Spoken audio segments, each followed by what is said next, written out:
Hello, Formula One fans, and welcome back to F1 in Focus. If you are unfamiliar with the show, we are the only Formula One podcast where a Lewis and a Max fan can very much get along in the wonderful world of Formula One and actually stay friendly during the season. My name is John, and I'll be your host, and with me is the man with the best hair in the business. It's none other than James Hazel. Hello there. How's it going? Hello, I actually prepared something for you, but Oh. sorry, I was a little bit too loud. Delayed reaction from the live audience. Yeah, let's blame it on the English internet, It's shall that we? free bar we provide. Exactly. If you go on the debate version of our show or subscribe, you get it in time. You're right, James? Yeah, I'm pretty good, thanks. Yeah, how are you? I'm great, mate. The result wasn't for Team Max, but nevertheless, No. wasn't enticing race, I guess. Yeah, I thought it was a very good race, yeah. Shall I try to summarize race number 3 in my own writings? Yeah, let's go for it. Right, let's start with Max Verstappen's 9-race Formula One winning streak came to an end at the Australian Grand Prix. The reigning world champion was retired from the third round of the season in Melbourne after suffering a brake issue on lap 4. Teammate Sergio Perez finished in 5th. Oracle Red Bull is still in first place in the constructors' standings after a race won by Ferrari's Carlos Sainz, with teammate Charles Leclerc and McLaren's Lando Norris completing the podium. So very much red and orange. Both Mercedes did not finish. Lewis closing a poor weekend with an engine failure, and we'll look into George's crash later on in the show. We got Haas scoring a P9 and a P10. We got Fernando Alonso scoring another penalty.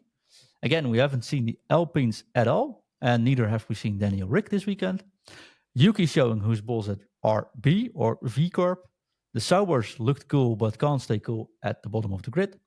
And closing off this summary is Sargent ruined another one of our predictions by not even being able to start at all, which actually wasn't his fault. No. So, did I try to summarize that well, James? Yeah, I think that covers it. Yeah. Yeah. What a start. Yeah, I kind of forgot about the Sargent thing, actually. He's normally quite invisible during the race, but yeah, that was a bit. I can understand what Williams were doing there, and yeah, I think they made the right choice. Just for people that didn't see, our dear friend Albon crashed out in FP2, FP1. Yeah, massive accident. FP1 actually. I think I missed FP2. No, it was FP1. Yeah. Yeah, he crashed out in FP1, massive crash. Yep. Luckily, all was well. Damaged the car so much they needed another car, but they didn't have a backup. No backup chassis. That's what they needed, was the chassis. Yeah. Which doesn't. It's been a while since I've heard that one, James. What's going on there? Yeah. Well, Williams seemed to be having some production issues. There's a big deal about how they manage their parts and communicate between teams and stuff about Excel spreadsheets and not being very efficient with how they kind of run the factory, basically. But yeah, I think they're just. It sounds like they were lucky to even get this year's car race ready for testing and for the first race. There's talk that they might have run last year's car for a little while. But yeah, then can you imagine? Short on spare parts apparently, and no spare chassis available. Yeah. To the point where this chassis that Albon has quite badly damaged needs to go back to the factory to be repaired and then will be used again, I believe, in Japan. And they won't have a spare available in Japan either. So yeah, not great for Williams. Not great, he says. Yeah. That's an understatement. Particularly not good for Sargent, who, through no fault of his own this time, didn't get to. Well, not only didn't get to finish a race, didn't get to compete in the race. No, Max said, if that would happen to me, I'll already be in the plane back. Yeah, it's never going to happen to Max, though. And Max has a different level of star power to Sargent, I believe. That is definitely fair. Yeah. So I do think they made the right choice. I think it was Williams were put in a difficult position because obviously they want to be trying to score points. They clearly don't have a great car this year to do that right now, although they seem to think that there is some potential in the car. And if you think you're only just going to scrape into the points and your driver lineup is Albon and Sargent, then yeah, you're probably going to pick Albon based on how he's outperformed Sargent last year. Yeah. So, Did they end up in the points though? No, they didn't. Oh, it must have been such a horrible weekend. James, there's so much to discuss. Actually, I think that was one of them, which we really need to highlight some because we got a lot of questions and people are like, "Hey, we're missing a driver." If you didn't wake up, for most people in the middle of the night to watch the qualifyings and the practice, you wouldn't even know. You're like, "What's happening here? Why there's 19 drivers?" So I thought it was worth highlighting. We do predictions at the end because I can tell you already we didn't get much right this week. No, we didn't do great. That's a good thing. My bonus questions with the number actually saved your predictions, which is what we need to do the other way around, is to make it a little bit more exciting. James, Max out of the points. That's not one of our focus points. Shall we talk about our first of the two focus points to get going? Let's do it. So, number one, smooth operator. We spoke about Sainz 2 weeks ago. I said he had a great start. Such a pity he was out for the second race. He's back in the third race. And he won. Just unbelievable. Unreal.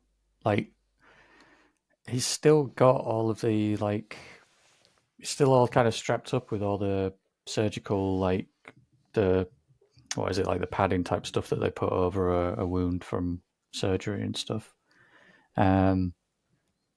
Only 2 weeks after having an operation done, which I find it, first of all, I find it incredible that he was capable of driving the full race. I think when you and I spoke in the run up to this race, I thought that, it might be fine for practice, but I suspected that doing a full race would probably start to wear on him. Right? Yeah, they said for try for FP1 if he's up for it, and we'll see. Yeah, I certainly didn't I don't think anybody expected him to win. Everybody expected Max to win, and Max's problem kind of took him out of the equation there. But I didn't even expect him to beat Leclerc, just coming off the back of that operation and not really being able to train effectively, still having an injury, still having pain. Seeing the number one behind your name every single lap does help, I think, ease the pain. Yeah, probably. I mean, adrenaline, they said it in commentary before, and it's completely true. Like, adrenaline is a hell of a painkiller and can do a lot of things for a person. And they're pumped full of adrenaline when they're racing like that, especially on effectively a street circuit where there's a lot of potential for hitting a barrier or whatever. So yeah, he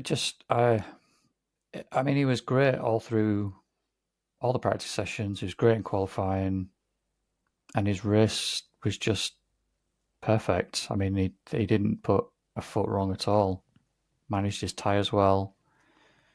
Was having a little bit of a scrap, or at least attempting to put pressure on Verstappen, which, as we know, he had a brake issue and ended up retiring from the race. But Max didn't even manage to pull out his classic 1.2 to 1.7 second lead on the first lap to break DRS. Well, it was 0.8, and then he actually tried to brake and it stuck, and he went a little bit through. That's where he catched up. So. Exactly. Well, that's what put Sainz past him. But I mean, fair play to Carlos. He had cars behind him that he kept behind him. He kept on pace with Max for certainly the first lap. And then obviously Max had his problems, and who knows what would have happened if Max love didn't. To see that fight though. Yeah, that could have been quite epic. Although I'm still kind of the opinion that Max probably would have been able to run away because, Perez apparently had 4 damage. But then again, he also had no one to compare his pace to, which Yeah, helps and in hindsight to say something and about. he's not on Max's level. So yeah, who knows how it could have gone, but that's not what happened. What happened was No, Max had a brake failure. He retired from the race quite spectacularly with the back of his car basically on fire and pretty much an explosion as he came into the pits. And Sainz just cruised perfectly, managed the gap. He was in such a position that he had enough lead that if somebody pit before him, he didn't have to worry about the undercut. He could just do his own thing. He the ended team up. did manage it well, though. I want to mention that as well. Oh yeah, It's not like they definitely. gave orders, but the teamwork at Ferrari this year has been tremendous. Like Yeah, they've definitely upped the game. Yeah, immediately the call came, don't push, save your tires, we're managing, yeah, right? They pulled a gap to the McLarens. Then they said to okay, got 2 laps left for the pit stop. Now you can try Charles for a bit. Okay, that's it. You didn't make it. All right, back off, take your time, go again. And we've seen that different last year as well, where at Monza they just basically almost ruined each other race. yeah, And as said before the start of the season, it might be one of those duos that can clash during the season really hard, since Sainz has got nothing to lose. But yeah, for sure, you got to give it to the man. He was right on top of it. They managed it perfectly. There was not a single lap where there was pressure between both of them. And they were like, let's get this 1-2 sorted, make it a big win for the team, and yeah, call it a day. yeah. I think Ferrari probably felt quite confident going into the race because they had pretty good pace in practice and the race simulations, didn't they? Now I think Red Bull don't really show their hand ever during practice sessions. They always end up seem to be faster, even in a race, than they seem to be when they're doing the race sims during practice. But I think Ferrari probably felt quite confident. They probably felt like they were clearly second fastest team, and going into the race, they probably were thinking to do exactly what they ended up doing, but with the assumption that they'd be securing second and third, and Yeah. that would be a brilliant team result. And then they just stuck to the plan when it became evident that it was going to be a race win on the cards. And hats off to Charles as well in some way, because I think he feels like he's probably not performing at his best at the moment, or certainly he would think that because he probably thinks that he should be beating Sainz. And there's no like animosity between the two of them. Like Well, Charles got out of the car and just went straight over to Carlos's car and congratulated him. here's the And there was difference, though. If you have Yuki and Ricardo fighting for a seat next year, you have animosity. If you yeah, have Leclerc who finishes behind Sainz but has a multi-year contract versus Sainz that actually doesn't have a seat for next year, you can say, "Hey, well done, this race, mate." And you're yeah, like, hmm. yeah. I mean, I agree with that as well. And Carlos is probably, well, we've said it before this season. He feels like he's got a point to prove, and he's also fighting for whatever seat he can get, which I think he's already proved even before this season started that he's worthy of a seat in a top team. Here you go. Should Sainz go to kick Sauber? No, no. Even with the Audi thing, what are the chances of Audi coming in swinging? Should Mercedes sign Sainz this week? Probably yes. You Yeah. can't have a race winner when Max is the only one winning in the last 2 years, next to 2 races for Checo and two Well, yeah, races the only for non-Red Bull winner of the last season and a bit 40 now something is races. season and a half, nearly 2 seasons is Sainz. Yeah, twice. Um, I mean, they should just sign him. yeah, I one for one. I think if we have the discussion before, we don't have to go into that today. But I think if you have Leclerc and you have Sainz, Leclerc has the more natural talent, like yeah, maybe the bigger star possibility. But Sainz is so smart driving. He's such yeah. a Sainz has got like really like In basketball, they talk Overcapacity on about like thinking. basketball IQ, and I don't know what they Yeah. talk about in football, but he's got like race IQ, if that makes sense. Yeah. Like he's thinking about strategy, and instead of yeah, following up, he's making the calls. yeah, I think that shows more of a team leader. If that makes sense yeah. for me. Agreed. So I've always been more of a Sainz fan than a Leclerc fan. Although over one lap, usually Leclerc's natural talent wins him over the one lap. Yeah, During a race, he can't make the calls so far yet, and sort of accepts it. Well, Sainz, if you listen to the board radios, if you read the transcripts, it's like constantly calling. Okay, you know what? I want to give it 2 more laps. I'll manage after it. Tires feel free. I don't think plan A really works. Let's go for plan B. Okay, yeah, copy, done. No yeah, discussions. And where Leclerc is like, okay, what's the plan now? And waits. yeah. I think You I've see said it. You it see Fernando, before. you see Sainz, you see Max, you see Lewis calling the shots, while most of Yeah, the others are being called. If that yeah. makes sense. I think I've said it before. That can be a bit of a double-edged sword, and it's certainly backfired for Lewis in the past when he's second guessed the team's strategy, and then it's actually played out okay for him. Because obviously the team can see a lot more than the driver can. Just obviously they don't have all the information of where the gaps are in the field for if it's a good time to pit and things like that. But Sainz, to be fair to him, he does make good calls and he does seem to get them right. And he is just a class driver. Like he, great at managing his tires, great at setting the pace, great at maintaining the pace, great at maintaining the gaps of the car behind him. He's just a solid all round driver. And I think in the past, I think we've talked about how there's probably like the top drivers, then there's like the step just below, which I would put Leclerc in, and then maybe just below that would be, say, Sainz and Russell and Lando Norris, maybe. Yeah, and that's But where I'm a little bit the other way around. yeah, I think Carlos is above that now. I think he's at the same level as Leclerc based on the start of this season. If you would rank them, right? You got Max, Lewis, and probably Alonso. I know you're not a big fan. No, I don't rank Alonso as highly as everybody else seems to do. Partly because what often gets used as in his defence is, oh well, he's always in a rubbish car. When he wasn't, he won the world championship, though. So. Yeah, but that was a long time ago. And Shows like my age, the kind of people he outperforms, like Ocon. What's Ocon doing now? And Stroll, like anyone should be outperforming Stroll, really, other than maybe Sargent. So like, honestly, he was outperforming George Russell in Mercedes. So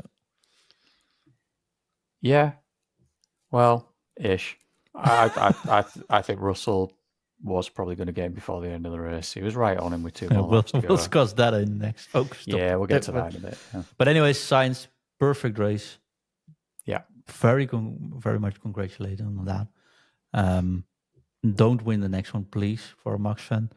But that's decent. I want to quickly, it's not a focus point, I want to quickly dive into calling the shots and something weird that I picked up at the start of the race.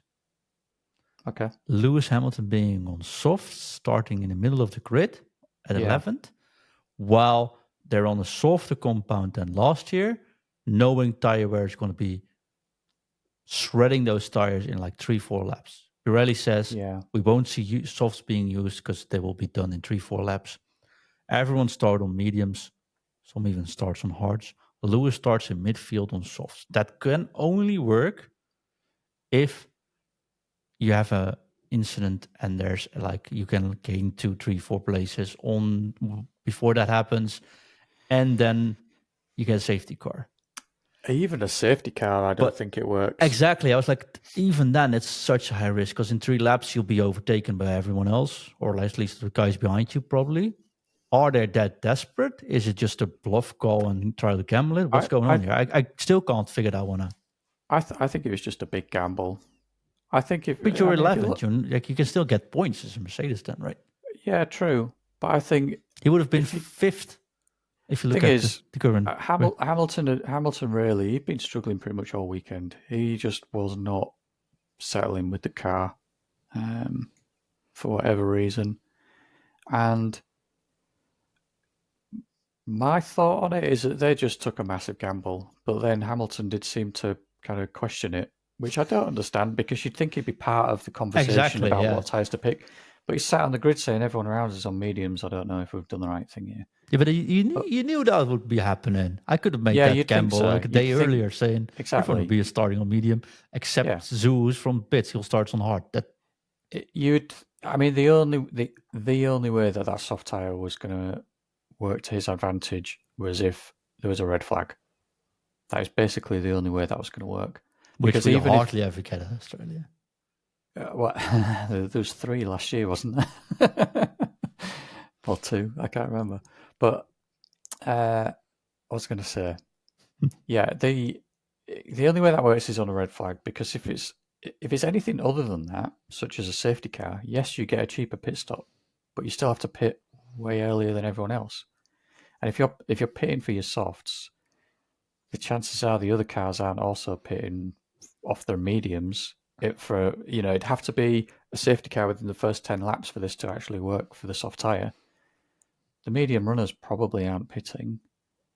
So unless he gains 5 positions, But this is a short track to start off with. I wouldn't see. yeah, I don't see how that. I don't know. I was like, I mean, we're watched that not list. part And I of was the. like, it must be an error. Like we have sometimes those graphical errors where they show Oh something. yeah, when they put the wrong That was the tyre first up, time I was like, oh, that's a graphical error. He called me on softs. Then I started to grid like, he's on softs. yeah, This is interesting. He didn't overtake anyone, so I was like, he's done. Lap 2. I would say I texted in the group like, forget it. He's washed his race, and then he actually got an engine failure. But even without that, he wouldn't. Hard choice. I found it Yeah, weird from a team like Mercedes taking that kind of a gamble in race 3. But, hey, it is. Yeah, but I don't know. I suspect they maybe thought maybe more people were going to do it or something. I don't know because the way they were so surprised. But yeah, but we saw it in practice. No, in practice, everyone like, okay, let's forget this. Let's practice on hards and mediums because. I mean, I made a mistake with my hards, did they? Because I don't think anyone knew what the hards were going to do until the race. Because I think most teams only took the mediums. Yeah, that's fair. Only took 2 with them, and they had to use 2 in the race. So, I was like, I didn't expect them to use the softer counter, and I should have checked that before I asked the question. But I don't think they were actually set in place yet, because we asked when is the first series of pit stops, the last of the first series, and we said lap 30 and 36. Yeah. Last year it was 57. Yeah. Now it was lap 17. So, okay. Yeah, they took a softer. Everything was down a notch, wasn't it, on the tire compound? Kind of mistake now. Okay. So kudos for Sainz. Max is washed for the season. It's done. It's over. So jump quickly into Fernando's point. Yeah, let's. James, we had, and I just have to say, Fernando Alonso, why I rate him so high was on a totally different strategy, minding his own race, knowing who to fight during the race, letting faster cars pass without a fight, knowing he was up against Russell, and only put up a fight when Russell came near. Yeah. Perfectly managing tires. I was really enjoying his own race, but also the fight they both managed during the race several times. Yeah.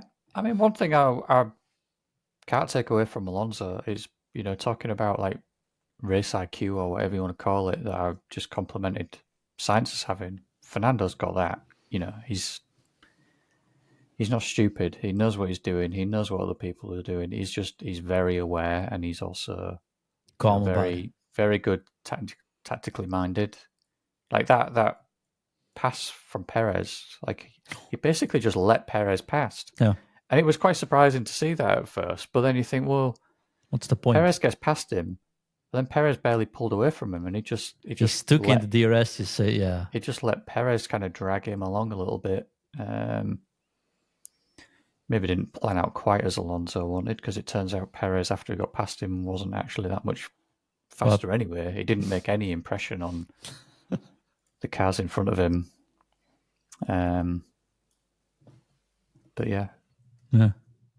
Then they had an incident, like Charles calls it, Yeah. where George Russell, I'm going to be completely honest here, George Russell crashed in the last lap.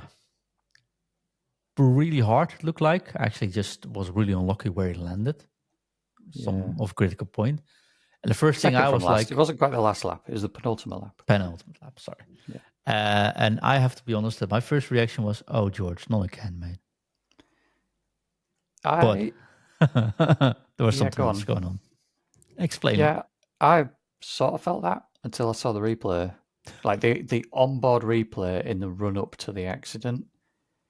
And it even from the replay, it was pretty obvious what Fernando did. And then, I mean, I don't know about your commentary, but in the UK, Brundle specifically, not Crofty, kind of hesitated a little bit, but said the magic words, brake test. Yeah. I was like, yeah, that's kind of what it looked like. And I'm not trying to defend Russell here because he's a Brit and I'm a Brit, because I don't. That's so un-British of you. I don't. The thing is, I'm not a huge Russell fan, and I wouldn't support him just because he's British.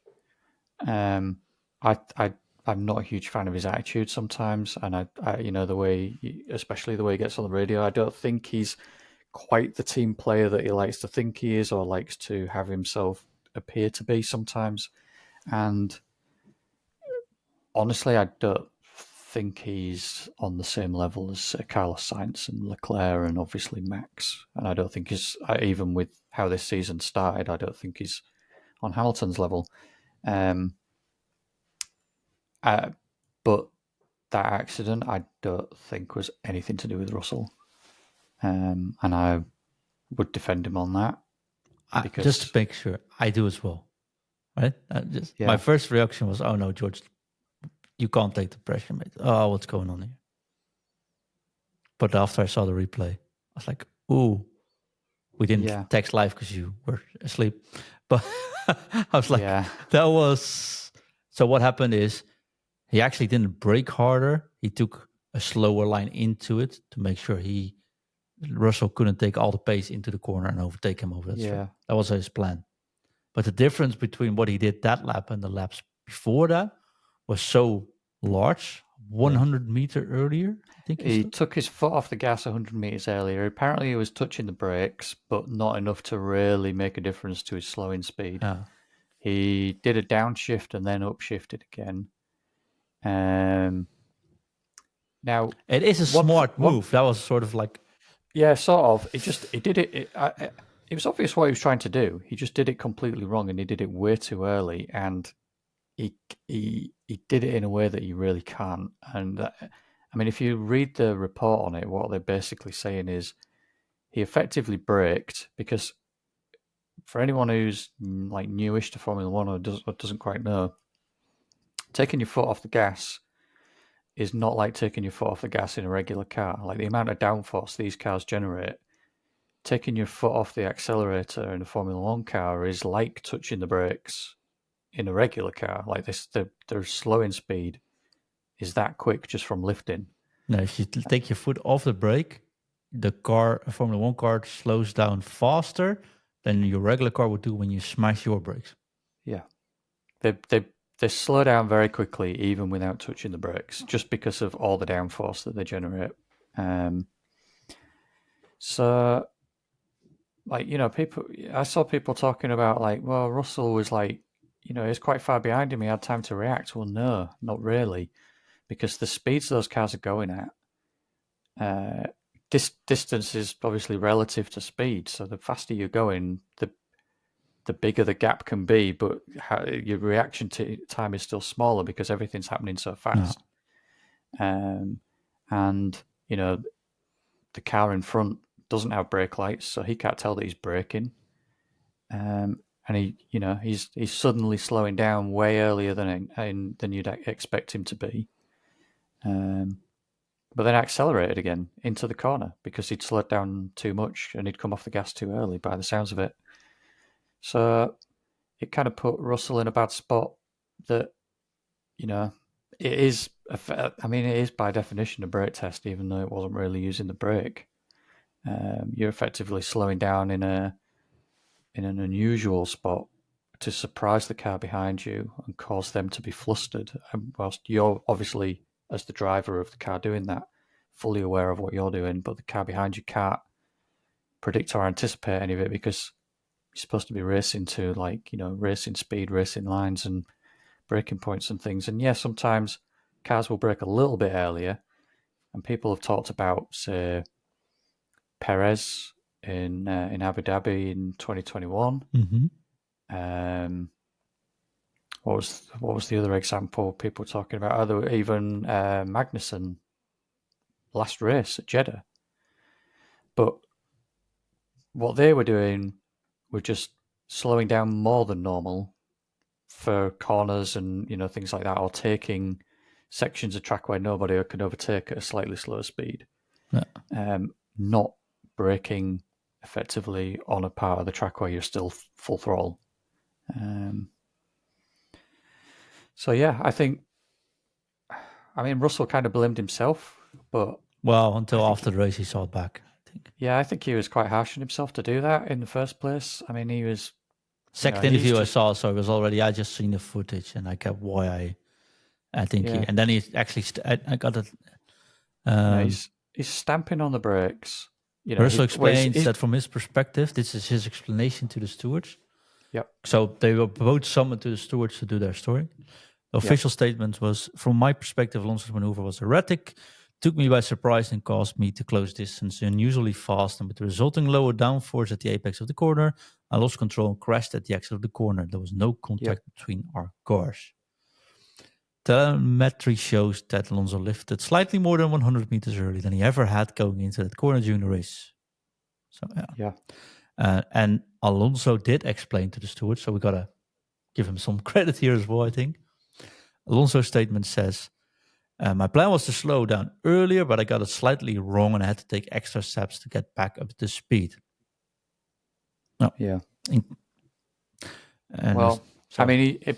He's basically admitting that he's at fault by saying that. Yeah, which the fact that it's an accident and that he made a mistake to do that, it doesn't matter. He's still, by definition, brake tested, whether it's accidental or not. And the accident itself, the crash itself, is not taken into a penalty. Just putting it out there, which is a good thing to do. I see a lot of people saying you should get punished harder for it. The thing you do is what you can penalize, not what it's cost. Yeah. Just putting and that is, erratic driving is effectively dangerous driving. So for him to get a 20-second penalty and 3 points, I think that's just, that's fair. Because they can't allow drivers to do that. And even though he did it accidentally, that all that's the message they're saying is, if you want to drive in a way that's going to slow the car down behind you, make sure you do it right, and I think that's fair. Other thing is, we just talked about examples of Magnussen and Perez. They were able to do it. True. And a driver like Alonso should be able to do it. So I don't know how he got it wrong, but he did, and it resulted in the car crashing. And it was quite it looked probably more dramatic than it was, but it was still a big impact. It wrecked the entire side of a car and left that driver stranded in the middle of a live track with the weakest point of the car, the bottom of it, facing oncoming traffic. It could have been a lot worse than it was. But that again, that's not taken into account. Nope. You could hear the panic in his voice, though. Absolutely, you could. And I'm not at all surprised by it. You can't see what's going up. Although I do think, and this is one thing I had to throw you into your direction, I think they did well by doing the VSC, the virtual safety car, and immediately waving it off instead of making it a red flag. If it had been a red flag, it had just been race over anyway because it was so close. Yeah, but they return one lap back on the results as well. Yeah, so Russell would have got his result, which It's fair for Yeah. him, but still, I don't think that's a good way to do it. That makes sense. No, I And don't. especially when It's a race got flagged of that much last year, I think the way they did that, they looked at the upcoming traffic, was far enough behind, yeah, VSC, virtual safety car, and flag it off, like be careful what's going on here, which I think was the right call for me personally. I felt like they did it really well taken care of. yeah. But, I'm. but I get I'm Russell's kind panic because he yeah. can't I'm see kind of. what's coming. I know. I'm kind of split on that on that decision in some ways because you've got to put the drivers first, and I think if somebody's panicking like that, I I think you should just call the red flag because they're very vulnerable sat there, and even if you can see that they're fine, like I think you've got to do something for the driver as well.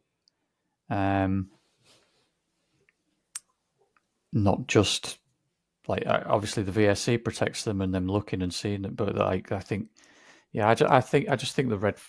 I don't know. I'm kind of 50-50 on it. I think when someone's clearly in that sort of distress, then you should go to lengths to try and help somebody, and that's. I'm also not saying, because I've seen a lot of these comments going around, Russell called for a red flag to make sure he still got in the points. There's no Anyone who way he was thinks even that, thinking about it. anyone who thinks that, I'm sorry, but no. That's why I wanted to say that's not what that's not I why I know. thought the VCS was about. I feel like I've got harsher things to say about that than just no, but I'm just going to stick Yeah. with that. There is absolutely, if you listen to his voice, there is no way he's sat there thinking or processing, oh, if they do a red flag, that'll be the race over now because there's only 2 laps to go. So that means they'll have to do a count back and that'll put me. He's not thinking like that. He's thinking, I'm sat with the most vulnerable part of my car facing oncoming traffic. I can't see a thing. I'm fearing for my life. That's what's going through Russell's head. So yeah, if anyone saying about trying to calculate getting back into the points and finishing, what was it, 7th or 6th, that's just not. That wasn't what he was doing. Nope, I definitely agree. Nevertheless, good race by Russell again, and I might win that prediction at the end if this keeps on. It was pretty decent. He was kind of in no man's land for most of it, wasn't he? You think it's the max you can do, honestly? Yeah, I mean that Mercedes quite clearly is just not a good car yet again this year. And the car was on the side. Everyone looked at the floor, and everyone like, yeah, we don't care. Yeah, whatever they've done there, we're not doing that. Take a photo so we can't get it that wrong. Yeah. Oh, it sucks though. I think Lewis is like 20 more races in this. Let's try red tires every single week to start off with. I'll be fine. Next year I can win races. Oh, Lewis seems to be pretty checked out now already, I think. Poor Did Sainz, you see there was a video of him? I don't know if he was in Malaysia because he did a stop in Malaysia as part of the sponsorship with Petronas, I think. Petronas, yeah. But there was a video of him, somebody offering him a Ferrari hat to sign, and he just had this kind of cheeky smile and signed it. Yeah, I think he's looking forward to moving to Ferrari at this point because Mercedes. This is season 3 of the new regulations, and they are still nowhere to be found. Nowhere, basically, by Mercedes standards, at least. I mean, yeah, they're finishing in the points. Yeah, but they're not getting the second place this year, though. Ferrari actually being a team, Ferrari performing, McLaren being on top there as well, and looking they're at risk steady. of not even finishing 3rd in the championship this year. So, and to be fair, if Lewis doesn't get his act together, that sounds really harsh actually when I said that, but like that. But Aston Martin isn't that far off either. So, no, 4th or 5th could even be on the table. Yeah. So I will have to see there, though, James. But oh well, interesting race. Like no Max, no Lewis for us. So we were done early. We were tapped out early, so to speak. Yeah. I almost went back to bed. I was in it for Sainz. As soon as Max was out, I was like, wow, I just want to see Sainz win this now. Me too. But I also was like, but please don't win next week because I don't want a too exciting championship with Max this year. So if Max wins the next 3 races, Sainz can win another, okay? Yeah, if it's just, It's fine for me. Win two, take a race off. Win two, take a race Could be off. exciting. Still win the championship. Red Bull still wins the championship, and everything else is a bit more exciting. Yeah. Yeah, although this could be the first day of Perez's decline. So, Yeah. but we'll talk about that later now. Just kidding. But am I? We'll find out in a couple of weeks. Well, I suppose we'll see how it goes in Japan. It might end up being a focus point next time. That could very much be, man. Could very much be. We got some questions sent in, though. Yes. From none other than Andrew. He says, can you explain dirty air? Everyone's mentioning it. It's mentioned like 20 times in the first 30 laps. Can you explain what dirty air is? And also what that might have impacted George Russell's crash? Yeah. So dirty air is basically the disturbed air that comes off the back of the car, or off the back of a car, or rather the air that is left behind by the car after it's passed through it. Yes. And it often gets referred to as turbulent air as well, and that's kind of the way to think about it. It's like turbulence. So, well, that would be like an aeroplane analogy, but the easiest way to kind of think about it, or to think of a demonstration of it, is if you're stood at a bus stop or just walking down the street and a truck goes past and you get that kind of blast of air off the truck. That's kind of what a Formula 1 car is doing all the time, obviously, is it's moving at insane speeds around a racetrack. And that air that is left behind is not very efficient for the downforce of the car behind it. It's great on a straight because the car in front is basically punching a hole through the air for the car following.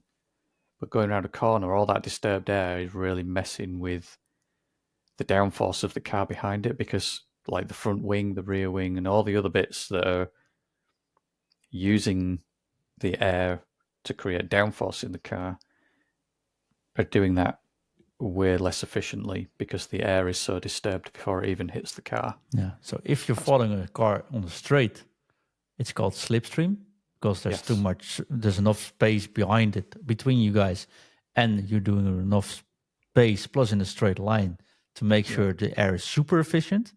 That gets to you, or you get the most dirty air out of the way. And if you're too close by, you get the dirty air, sort of the sound wave thingy going in, which makes your aerodynamic performance far less efficient, which also makes sure your tires wear down faster, your car gets a little bit more uncontrollable, more bouncy, etc., etc., etc. So you can't be too close to the front car, if that makes sense. Not through the corners, yeah. Hope that works for you, Andrew. Yeah, that's why during qualifying they're always trying to leave these gaps, and why they've ended up being these rules about, they have to set a lap at a specific time around on their outlap or whatever for qualifying, because they were all trying to find these gaps, and that's the whole reason for finding those gaps, is because they don't want to be too close to the car in front when they're going around corners, basically. Perfect explanation. He also says, number 2, hashtag free Gasly. These Alpines are horrible. Not really a question, but I think we all agree. Yeah, I think so. Although they look great, though. That's the thing. I don't even think they look all that. I'm just trying to give them something. I know you said it before. You like them, and it's they've got colors. Well, yeah, your daughters like the pink on them as well, don't they? So it's good for that. But I don't find the color scheme all that attractive, and the car doesn't look particularly nice. It's clearly not very fast. The drivers themselves are not having the best time of their lives. No, but Gasly himself, I really like Gasly, but he's not having a great season yet. It's been a rough start to him. Yeah. And I mean, obviously the Alpines are having a rough start in general, but he's not really even outperforming his teammate, is he, so far? No, he had a lot of screen time this week. That they did give him some screen time, and I was like, I actually see him. How much is he? It's like, oh, he's actually 11th. Well, what's going on there? Oh, he didn't make the pit stop yet. Never mind. Yeah. Then he finished, I don't know, 17th and 15th, 17th, well, somewhere back something with like Saubers. And he says the Max situation was nuts. That fire is crazy and disappointing at the same time. Well, very much agree there. Are you ready, James, to take a look at our predictions and predict the next one? Yes. Shall we go? So last time we said, who gets pole? You said Max. I said Max. James, we both get a point. Yep. We said, who wins the race? We both said Max. Well, we both got that wrong. So that sucks. Yeah. The first DNF, and I want to have a conversation about this one, is I said Sargent, you said Ocon. But if you don't start, does it count as a DNF? No, that's totally different. That's a DNS. I know. Did not start. That's why I said at the start, I think I got a little bit, well, screwed over by our friend Sargent. By Williams. By Albon. Williams. By Albon himself. He demolished a chassis and then stole Sargent's. Then again, it was Max, of course, not getting the first one. So if you put Max there, then we would have get a point. So 1-1 so far. And then we had the first series for pit stops. He said lap 30. I said lap 36 to make it more exciting, remember? It was lap 17. So I have to admit that is a full point for you. Making 2 points this week for you, giving you 6 points in total, giving 1 point for me, making it 4 points in total. So you're up ahead 6-4, my friend. I'll take that for now. Definitely. So we go into Japan in 2 weeks. Not during monsoon season, which is quite a difference. So I'm very much looking forward how that race is going to be turning out. How do you think it will turn out? Who's going to be on pole? I mean, it's got to be Max again, I think. But then I don't know. Coming off the back of this result, maybe it's Leclerc. I'm going to go with Leclerc. Ooh, I'm going to go with Max. Because I wanted to say Leclerc, but oh, sorry. I want to make it exciting. All right, then I'll do the next one first. The win. Yeah. I'm going to go for Max though. Yeah, I think I got to go with Max as well. Even if Leclerc starts on pole, he doesn't ever convert them. No, when Leclerc convert the last 19 poles into a win until this one. When Leclerc starts on pole, usually it's a Max win. So. Fair enough. I got to go with Max, I'm afraid, yeah. First DNF, my friend. First DNF. We haven't got any of these right yet, have we? For first DNF. I shall go with... Who shall I go with? I'm going to go with Bottas. Ooh. Bottas goes bowling. Also, you seen the commercial with Bottas in Australia? Yeah, incredible. Stuff of legends, man. Yeah. He's such a different person now that he's not at Mercedes. He's actually enjoying life now. Yeah. I don't know if he's actually enjoying the race himself or enjoying the... I'm still not sure about the mullet, but... I thought it was a one-time joke. I can appreciate it, man. Yeah. I would love to see Gosling with a mullet, though, but that's another story. You say Bottas. I have to go with... It has to hit Sargent one day, doesn't it? I mean, at some point, you got to get it right. Yeah. Yeah, so I'll go with Ocon. All right, okay.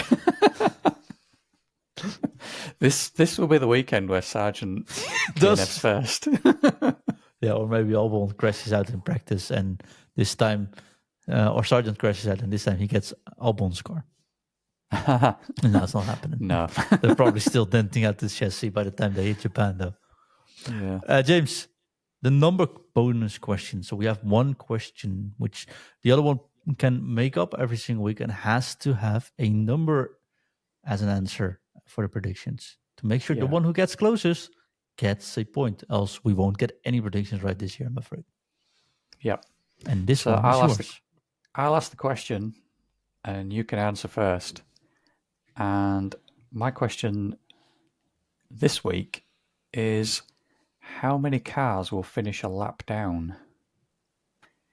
And we can't include DNFs in that, obviously. That is a cool question, honestly. Especially since Japan is a very fast track.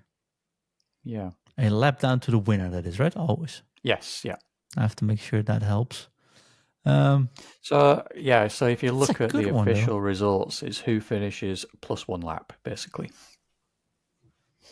Or more, because somebody might finish 3 laps 7. down. You're going to say 7? No. Okay. I think it's a difficult one to be kind of really differentiate our numbers because You said did not finish, this don't count. So that's why I was like, okay, then it has to be 7. yeah, Because I also think like I'll make it easy for you. I think there's going to be 3 DNFs, 7 on 1 lap down. You do the rest and of the 10 match. people on the lead lap. Yeah. Okay, I will go with. I'm going to assume there will be fewer DNFs, and I will go with 9 people being 1 lap down. Makes sense. Makes sense. If you get fewer DNFs. Yeah. Cool question, though. Makes it interesting to watch. Yeah. Mine 1 was, lap or more, that I should say. So, if it's like Perez last year, was it Perez last year, wasn't it? Yeah. it was raining. When it rains, 13, count Perez out. This 13 year, laps down or something at one point. we're there early, so I don't expect that much rain there anyways. Yeah. It's nice for the fans to go to the track. Like Japan is nuts when the race starts. The fans go on mass. It's always sold out. But it's nice for the fans to go out there and not bring your ponchos this year. Oh yeah, I'm looking forward to seeing it this time of year because I can't even remember how it is with the sun out. No, it's always Blossom. just like, I mean, you get some sun, but it's always like, well, there's a threat of rain, or it rained yesterday, or it's going to rain tomorrow. Or you know what? It might start to drip, and then it's suddenly all hell breaks loose. Yeah, that's Japan. And it's always, it's sort of start of autumn. It'll be spring this time. It'll be nice. It's a good change, I think. Yeah. Watch it becomes the most boring race we've ever witnessed. I really hope not, but no. I suppose we'll find out in a week and a bit. Definitely. I hope I can get close to you anytime soon, though. But that's just 2-point difference. 2 points isn't bad after 3 rounds. That is true. I mean, this week we have different pole sitters. I think I might beat you with 1 point after Japan. Yeah. I'm hoping for Leclerc. I really am.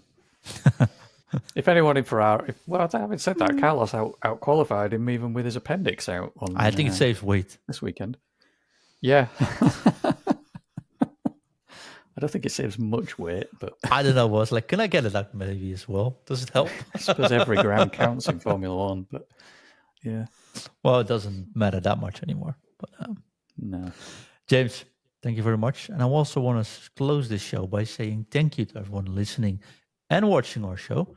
And of course, if you want to support us doing this, then give us a 5-star review on Spotify, Apple Podcast, or anywhere else you're listening.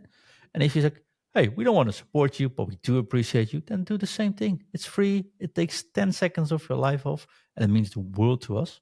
And also, we're really hard to find on YouTube because we can't name the channel yet. We're a small indie podcast, and we can only name the channel after 100 subs. So listening to this, ask your family, your friends, your other 15 accounts on YouTube to give us a sub on the account.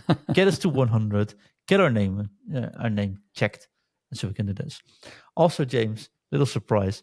I made some custom F1 in Focus t-shirts. Oh, cool. They got copyright claimed, and I have to fight that out still. But we can't get the t-shirts. They got pulled. So, what? Yeah, that's a different story for a different day. James, thank you very much, my friend. See you next week. All right, see you later.